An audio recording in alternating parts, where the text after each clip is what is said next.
dear Mateusz, I'm so glad that we're meeting on the podcast. Welcome.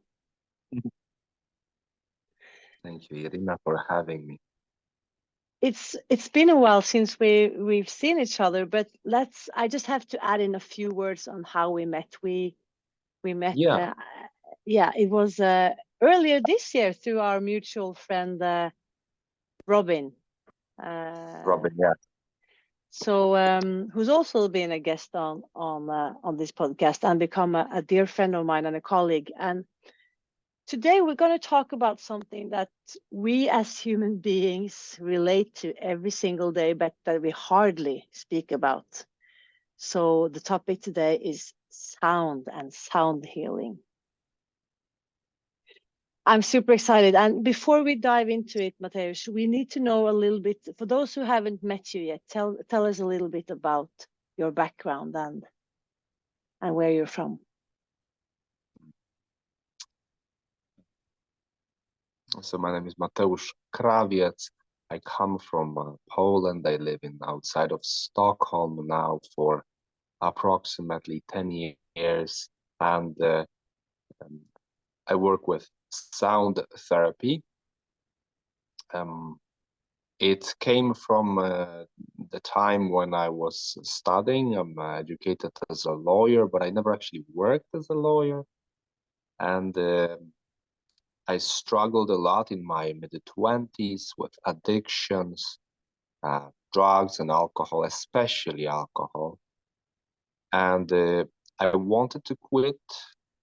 It was not easy at that time. I was highly functioning alcoholic, and which means that I was able to run family business together with my father and study to become a lawyer and having very intense private life. But I was clearly unhappy. Even, I would say, even to some point, suicidal. I was profoundly unhappy. I was just feeling that empty, trying to fill it all doing that emptiness within me. And then one of my friends, he started to do different things. It was a friend that I was looking up to. He was older, and he was having a band, a musician, and he started to be interested in gongs and Tibetan bowls, and he did the theta healing, and I've noticed how positively he changed. And I was very drawn and intrigued by seeing him becoming a bit like different person, a bit like a better version of himself. And he encouraged me to try a sound session where he played singing bowls, gongs on me. And once a week, he was playing gongs for me and singing bowls. After every session, once a week, I was coming back with a sense of nothing is missing of my life. Nothing is missing. I felt complete in myself. I felt, wow, I could die happy now today. A bit like for some hours, then I went to sleep. I slept very well. I woke up rejuvenated and balanced as a human. And that was forgotten. I forgot how it, at that time, I was struggling in my life. I didn't remember how it is to feel like that. So, and years passed. I changed my life very much. I've been into many meditative, contemplative traditions. I dived even deeper. I was also at that time looking into psychology or study psychology. And each time I was, I was looking for a meaning in life. So I was asking myself, if I live in this human body, right? We live in this human body, and it seems like this time on this planet seems to be quite a crucial time for humanity. It seems to be some sort of a tipping point for the humanity, maybe even for other species and humanity's effect on other species. And I started to believe since in my early 20s that throughout out-of-body experience that even though I was extremely agnostic and skeptical, that there must be something beyond, in my experience, this body. So, and it seems like everything in this universe is recycled. So I was thinking, is my consciousness recycled? And maybe I chosen to live in this human body. So if that is true, that this consciousness soul chosen to be in tall, white, male European in this transition time for humanity, what would be the best use of that relatively intelligent, privileged human? Wow, that's a huge philosophical question. That was a question when I asked myself in my Right. 20s, because Wow. I was about to become a lawyer, and I saw people who worked around with law. I haven't found them happy. So it was a bit of a quest for me. And then I thought psychology, right? First I thought law, we need to change humanness, betterified humanness, because I wanted to make something better in the world. So if we change the law, if we just change the law, then we will have better world. Then I realized that no, it doesn't work like that while studying. So I started study psychology on the side. And yeah, if we will change our way of thinking, and that it didn't seem to be really the answer. So then the contemplative and meditative traditions, I became a yoga teacher, meditation teacher. Because, wow, if we change our consciousness, then I found myself in a bubble. A beautiful bubble, a yoga bubble, meditation bubble. But I realized that I'm using only recovery techniques, which are fantastic when it comes to a recovery. But I was meditating myself from the discontent of not living my life fully purposefully. So I went through a lot of coaching as well with all that. And I realized that and you know, but in sound and music and sound therapy was always somewhere on the side. I didn't really take it seriously throughout the years. And at some point, I just was requested to play everywhere as a yoga teacher. And I shifted from yoga teacher to be a gong player. Wow.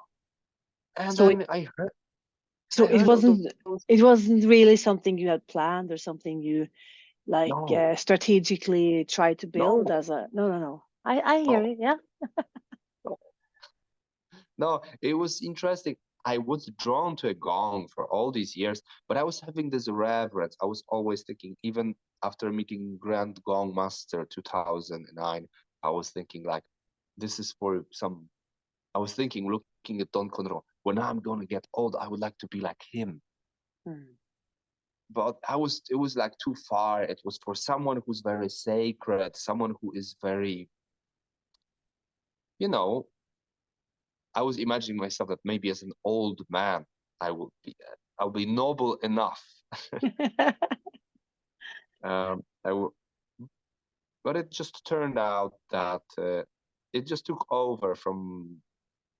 I started to be recognized as a gong player, and And it was as a response to my prayer, because my prayer is, how can I serve humanity in the best way to harmonize.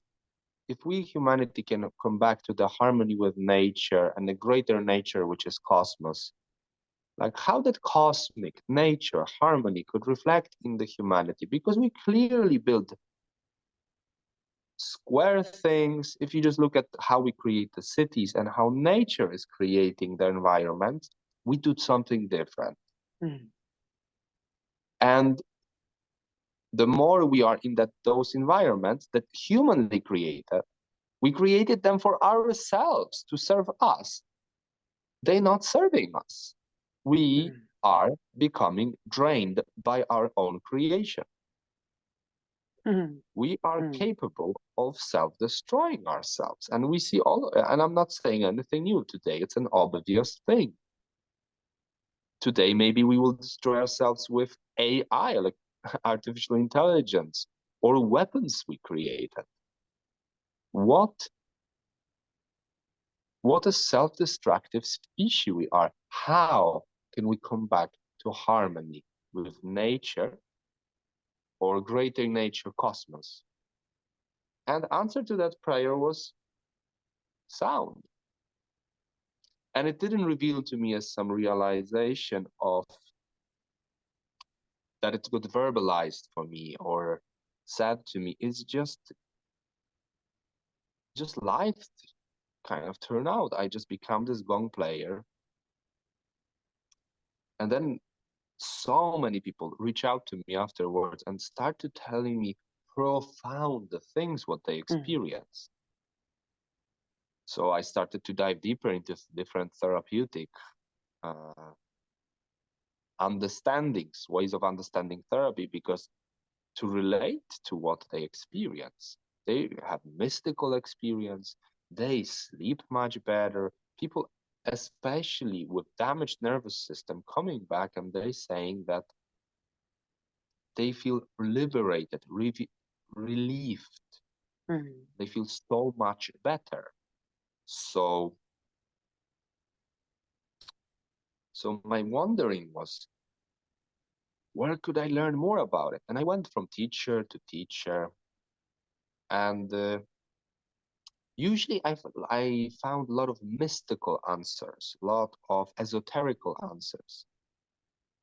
And there was a longing in me of measure things, see researchers, and I'm noticing that there's a very few researchers on gong, sleep, gong anxiety. We have one research in United States, um, Gong, and anxiety, meaning how, gong anxiety, gong and anxiety. right? So how gong can affect anxiety. Exactly. Wow. So, like how it can help with anxious people, because the testimonial, the case study, what I hear from people and what other players hear from the people, it's sometimes hard to believe. People Yep. telling about, apart from all kinds of mystical experiences, like remembering uh, past, like as if could be a past life, for example, like remembering being someone else in different times and feeling that you were that person, Mm. and just having like a strong feeling that it's your being identified with that memory, or feeling of floating out of body experience, like experiences, what Monroe in 70s and further was describing out of body experience, all kinds of meditative experience, and the peace and serenity that people experience afterwards.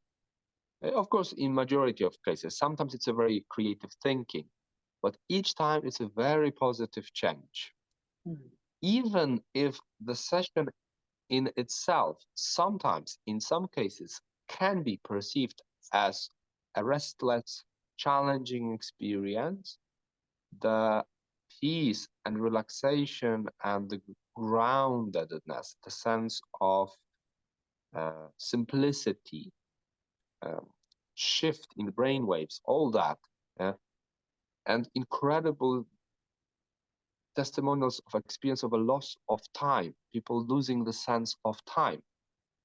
Like, so for just those listening who haven't attended a gong session yet, or a sound healing session, could we just like put a few words, like you would typically be invited to a room, probably most likely a yoga shala, a room where people would practice meditation or yoga. That would be the typical venue, wouldn't it?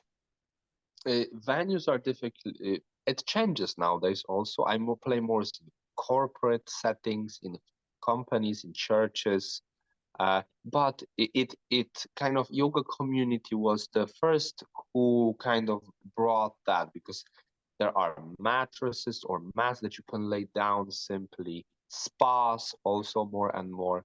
So in Right. these kind of settings, it's easier to set it up in yoga studios because they have blankets, Yes. bolsters, so many people can just come. No need to change even clothes. No, You so can that's just come, lay down, have a that's the nap. amazing thing. As a participant, I have had the pleasure of participating also when you were playing, Mateusz, and it was, yeah, like you said, I could give a very colorful testimonial. But you don't need to change your clothes. You can come as you are. No need to preparations. You don't need to have any skills. You just sit down or lay down and let the sound wash over you. Yes, that's so simple. Mm. And So, and like physically, I know what they have been measuring is actually what happening to brain waves. I mean, I know that a lot of people listening to this podcast are also like science geeks, and if we look at it from a brainwave perspective, maybe we can just like say a few words like beta, the consciousness that we're right in now, where we talk and see and, you know, take in with our physical senses. Something happens here when I lay down and close my eyes and listen, or I'm being wrapped in these sounds. Can you yeah, speak on that, for touch upon that? yes. Uh, I would say the studies that were made on especially singing bowls and gongs, they not really satisfying enough to give a clear answer what is happening. But I definitely there's a definitely a lot of case studies and testimonials and incredible amount of people. I would say 60% or more in a session um, experience the sense of lost of time, which is normally, it normally can happen when we fall asleep, but it's slightly different or tremendously different in some cases. So, for example, um, there is a phenomena that people are extremely convinced that the session was 5 minutes, 20 minutes, while session was 2 hours. And in one case, even when we played all night, 8 hours, there was a person who was outragedly, so she was so angry that we woke her up. I needed to show her daylight in order to explain to her that it was 8 hours. She was because in her experience she closed her eyes and opened her eyes. I Mm. myself remember such experience of all night. I closed my eyes for 1 second and then I opened them and someone else was playing because the players were changing. And then I closed my eyes for another few seconds and I opened them and it was bright outside. Wow. That is a big suspicion that it has to do with dropping down into the delta brainwaves, which we have. If we simplify the electrical impulses between the neurons in the brain, uh, that they have certain currents, right? Mm. As we describe as waves.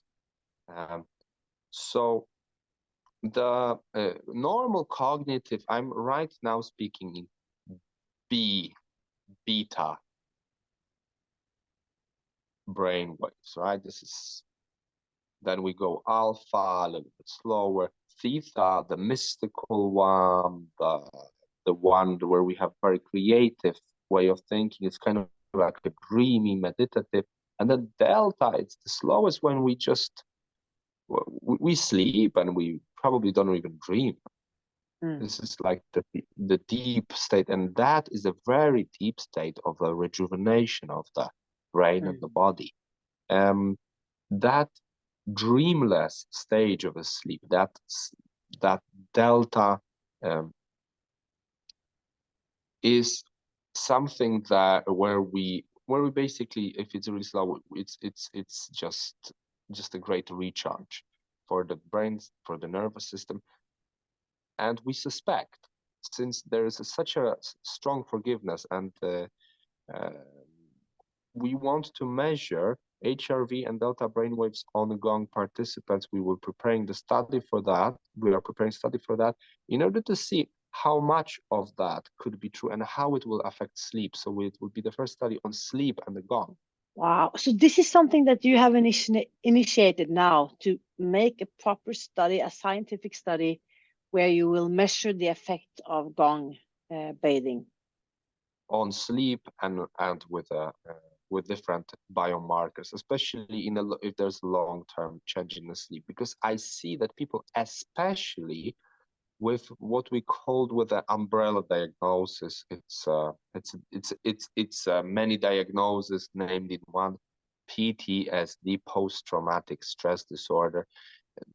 These people often give testimonials about profound changes in their sleeping. People who haven't been sleeping for years, they report having a first good night of full rejuvenating sleep after attending first time gong session. Wow. So in your experience, is there any are there any people that gong doesn't work for, like that they're not receptive, like that there is a, you know what I mean, like nothing happens to me?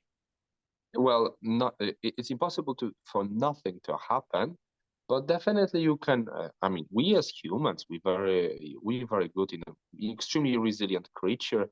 If you just decide that you will resist and you will just sit with your crossed arm, looking around, and promise yourself that it will do nothing to you, it won't probably do much to you. You may be just get a bit drowsy, right? Or just irritated, or just to prove your partner that she's wrong. I think one of my friend gong players have such participant.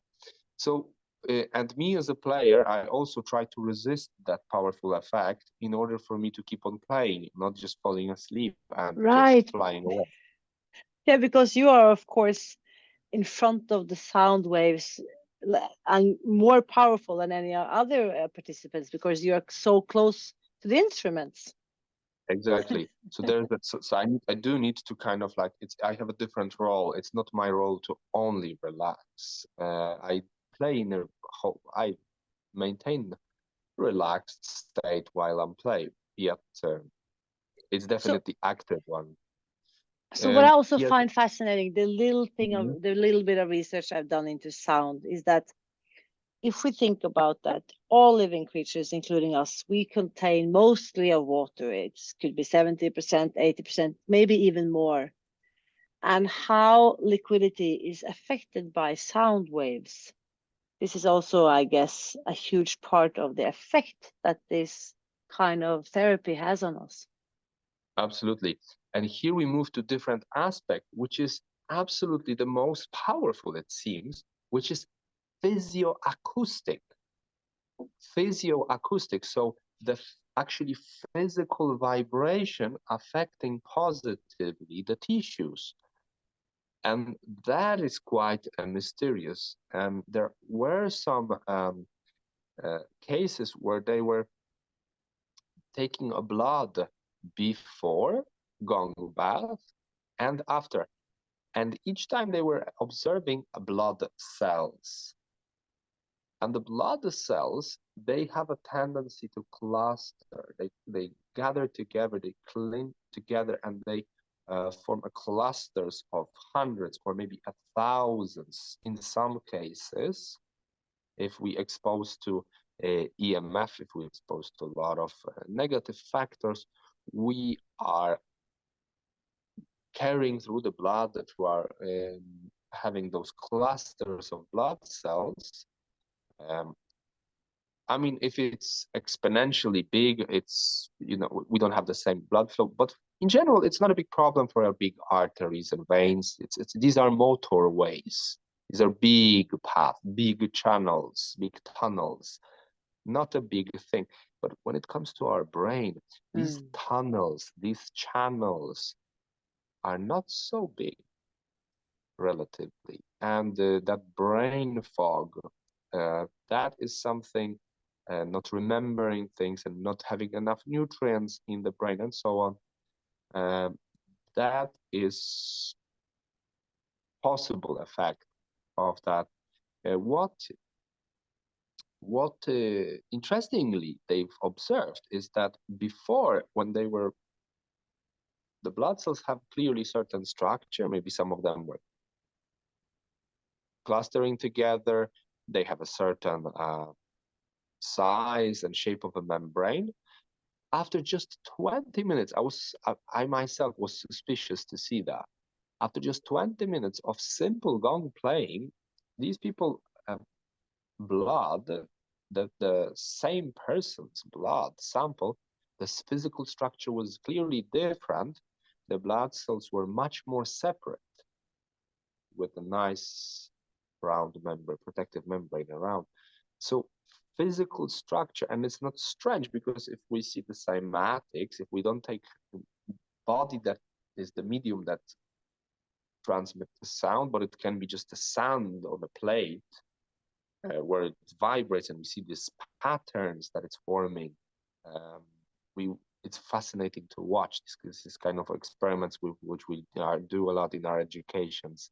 And we see, yeah, that's a clear effect, that sound is affecting the matter. We see tuning fork, and the tuning fork in the same, we hit one, the other one will vibrate, right? Right. I play certain keys on the piano over there, and there's a one key which makes my window vibrating. Right. So it's nothing strange. So this is like the physics of frequency, and this is like nothing woo-woo. It's nothing you need to believe. It's actually hard science, like how frequencies affect matter. That is true, because we're dealing with a big round object in a room. Yeah, the metal. gong. Yeah, metal. Yes. Gong. Yeah. Absolutely. And someone is putting a deep vibration, and the spectra of the vibration, the phenomena of such instrument is that you have all kinds of tones, all kinds of overtones.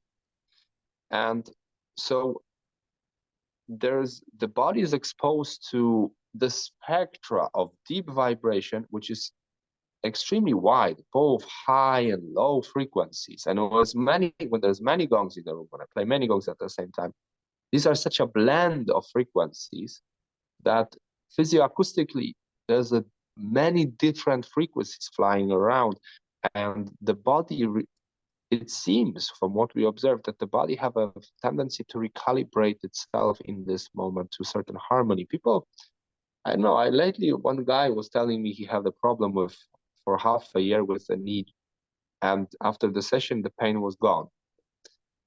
I really don't know what to say about it. That was his testimonial. He was just regular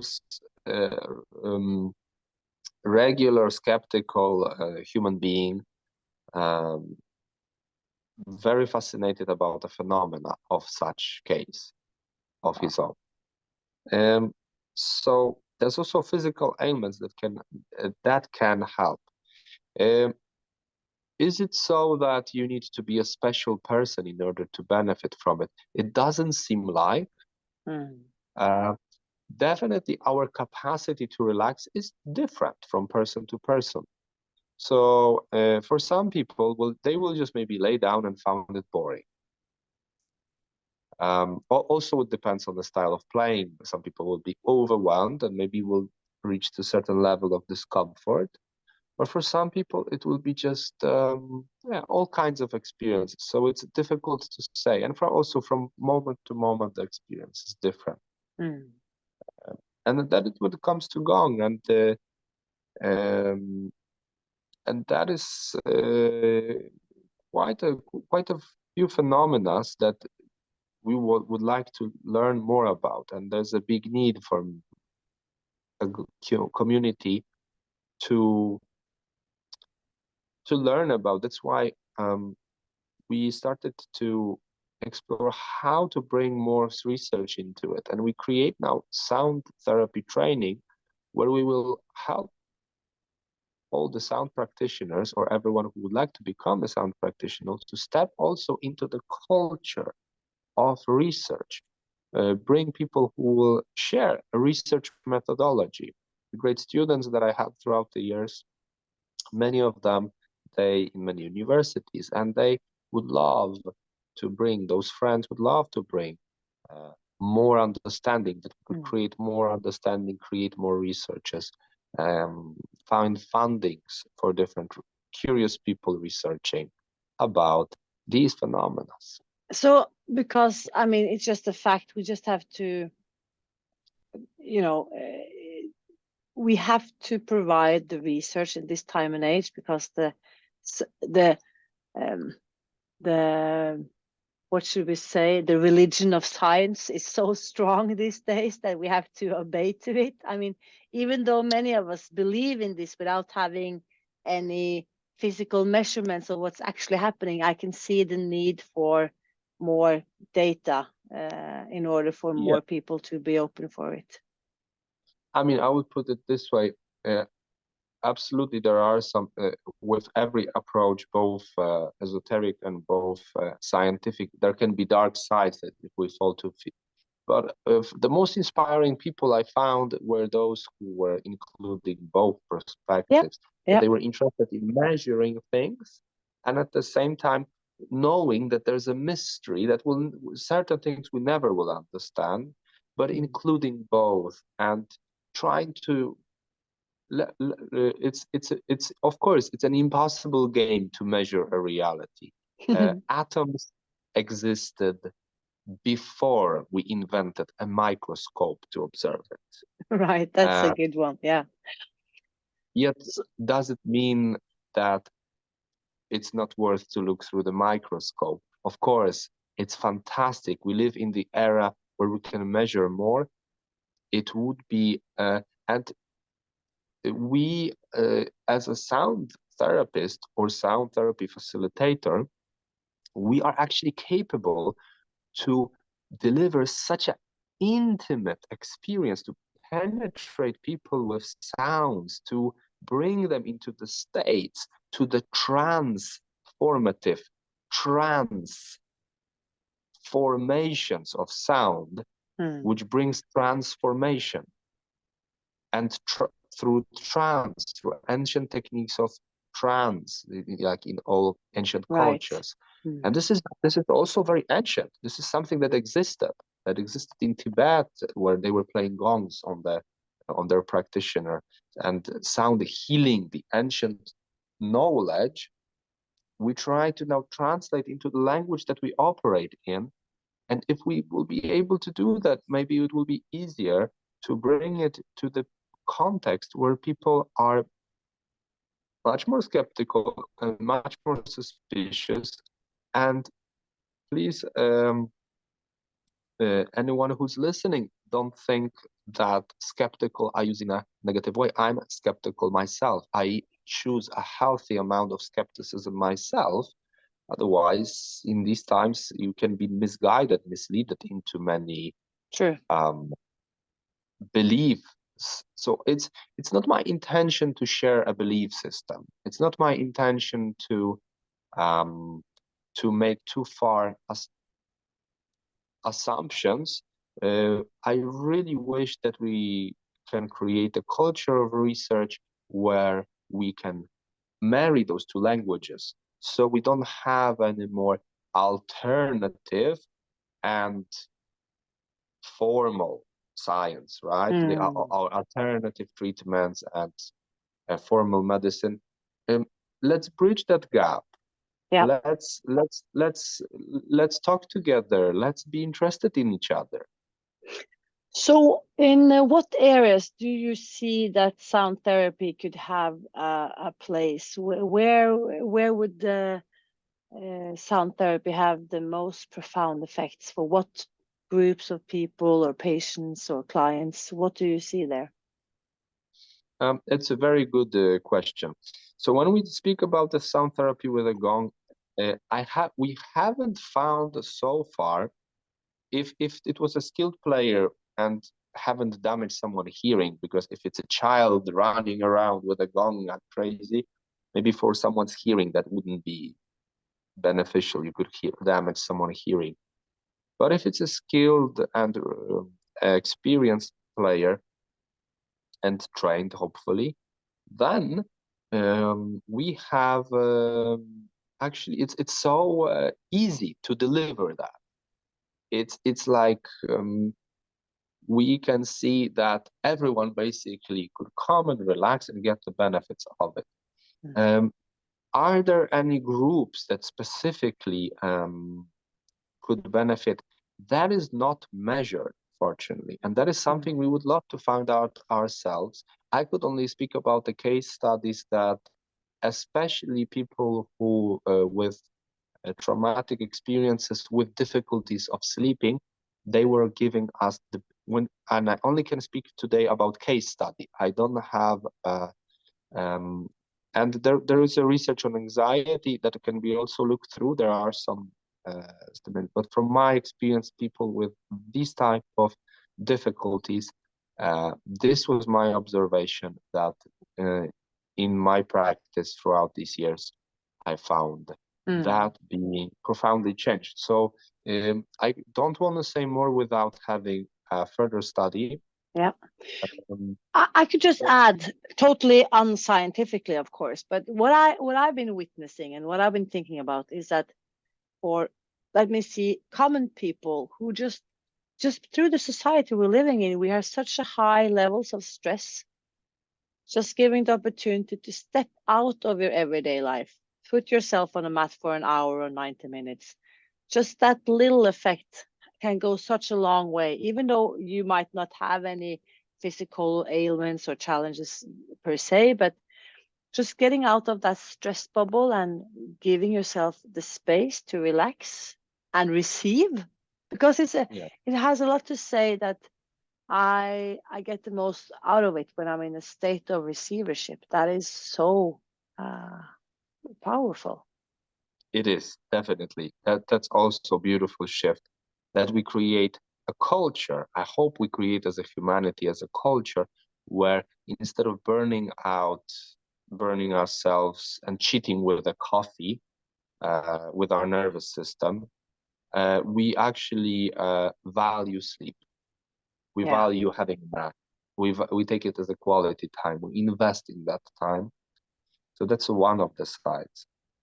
And apart from that, the most powerful, we speak only about the gong, but the most powerful part in the sound therapy, and the most accessible, and the most terrifying, and the most vulnerable part of ourselves is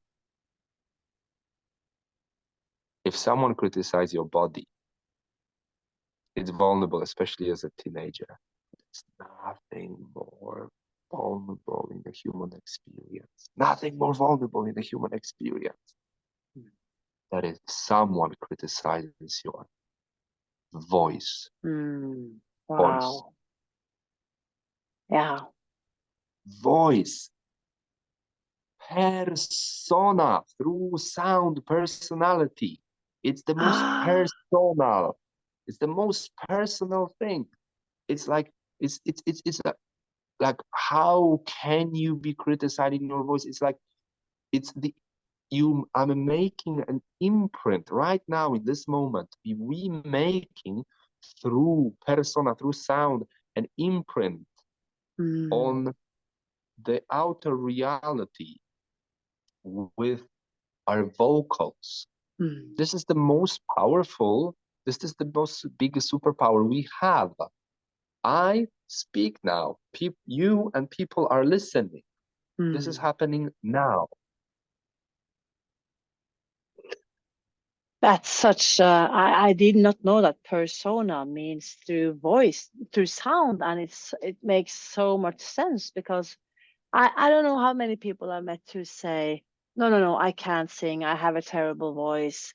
We have so many of us have so low self-esteem when it comes to our way of expressing ourselves. So we hold back. We do, and especially I found people in this part of the world, they have much stronger inner critic, they much better listeners. But the self-critic is very strong in this in the society in Scandinavia. It's a little bit less serious in South America, for example. So this is it's a very very special, or Africa. It's very special, and every communal gatherings, it was singing and dancing. Wherever you go back in the culture, singing and dancing. We were singing and dancing together. This is how we were connecting, and we were founding resonance. One tuning fork. I hit the one tuning fork, and the other will vibrate. They resonate together, and it's beyond intellect. It's not intellectual. I can agree with your values or not. I can conceptually confirm what you're saying is true or challenge it as untrue. And we can continue that intellectually like that, but it might bring us closer, it might not. But if we vibrate, if we hum together, if we sound, if we resonate, if we feel that we resonate with each other, vibrate with each other, if we go and sing together, this, or just make a sound together, it is something much more powerful beyond the intellectual mind.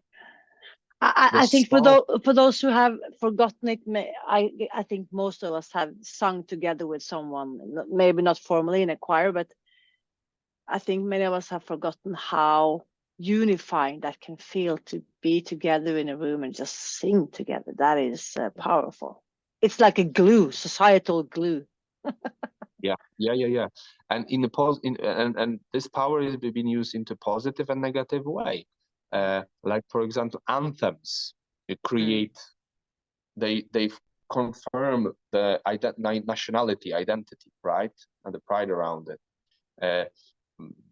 And sometimes, like,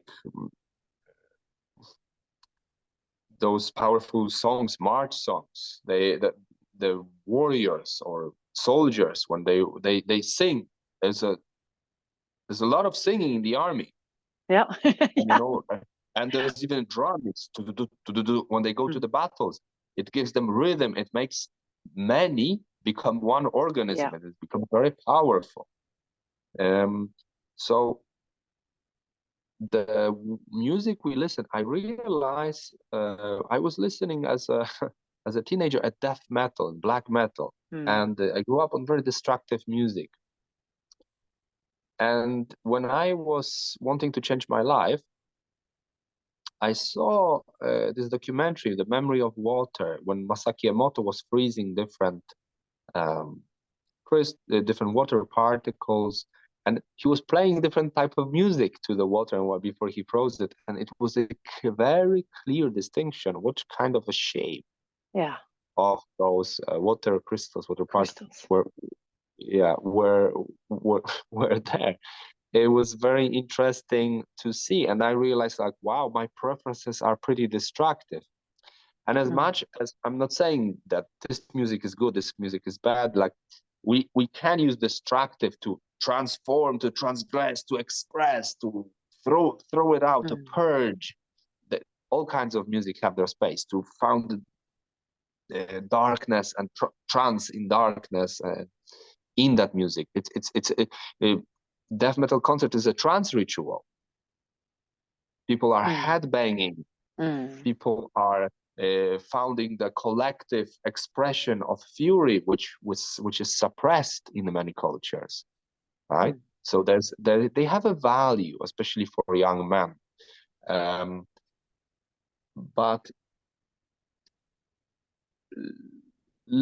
continuously daily listening to that, it's maybe not what will create the physical structure of our atoms as harmonious. Right. While yeah, that was a nice way of saying it. Yeah.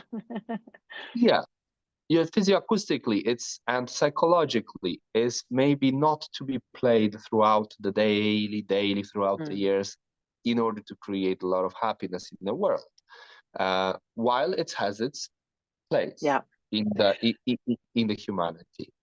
So I realize, like, if I just finish, I realize, like, hey, my preferences are destructive. What if I choose something that is non-destructive? And I was looking for different sound healing recordings, and at that time it was even before the gong. I found the Jonathan Goldman or chakra meditations, and and I found myself feeling something different. I love that. I think people can just go and explore, even like Spotify or like, iTunes or whatever. There are so many, just like listen in and see how the music you're listening to is affecting you if you haven't done so already, because you can change your state of mind by changing what you're putting into your mind. Absolutely. And it was always known, and there's a certain type of music that is played in supermarkets in order to increase sales. That's researched, right? Because that's directly money to the ones who are having interest in it. There's a certain even intervals. Certain intervals have a different quality. Right. We have a fourth, right? Interval. It's in all the marches. Yep. Or if and so on and so on. Different type of. It's a huge subject. It's a huge subject. So we can actually. It's a superpower the shaman was picking up the drum or a flute. The one who have an authority in the tribe, he was picking up the instrument because it was the one who was inducing trance.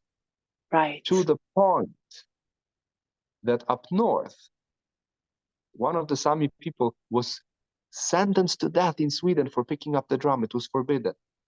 Oh, I didn't know that. Yeah, it was because those who have power, they want to have many of them, they want to have monopoly, right? Of course, apart from democratic structures, when we speak about those a little bit towards tyranny, like power, warlords, or all the king's structures, they wanted to have a monopoly on the trance. They want to decide which kind of trance you are in, which kind of algorithm on a TikTok your kids will have. Yes. That is the trance. The trance is extremely important. The trance is something that we were doing communally, but we lost it. And that's why we take drugs, for example. Right. So, of course, there will be a void when we lose something. All of us will try to fill it with something else. So be cautious for what you fill yourself and your body and your head and your hearing senses with. Mateusz, this was a very shallow dive into a field that is so huge. Where can people find you? Where can we go study with you? Where can we participate in this study also that is happening? How can we contribute? Let us know. So I would love everyone who's interested in diving deep into becoming, for example, a professional, a sound therapy facilitator, to start with, and help us to create that culture of research and also curiosity, including the mystery, including the sound healing magic, stepping into the musicality, and no skills are required. We are here to support you. We are here to playfully explore sound, to have fun while we do that, because play, fun, joy, it's just the most beautiful glue of learning. And we managed to collect fantastic team. Marie Bergman, she was working with toning and the voice since 1880s. Since she was in Eurovision 3 times in Melody Festival, and she was a star in 70s. You know, it's such an honor to work with Marie Bergman. I'm so honored to work with her. She was chair also about the singing bowls that she worked with therapeutically, and especially voice and vagus nerve, how they connect together. Yes, so important. Yeah. Then we have a lot of facilitators. Miguel Leon Bonet, fantastic shaman. We have people from all kinds of ways of understanding. Tina Quarti from Malmö, been drumming for 30 years, teaching drumming in all kinds of scenarios artistically, also sharing sound healing in Malmö. She's with us. We'll be sharing rhythm. Many other great teachers. Sound therapy training, soundtherapy.training. Sound therapy.training. So that is where people can find you.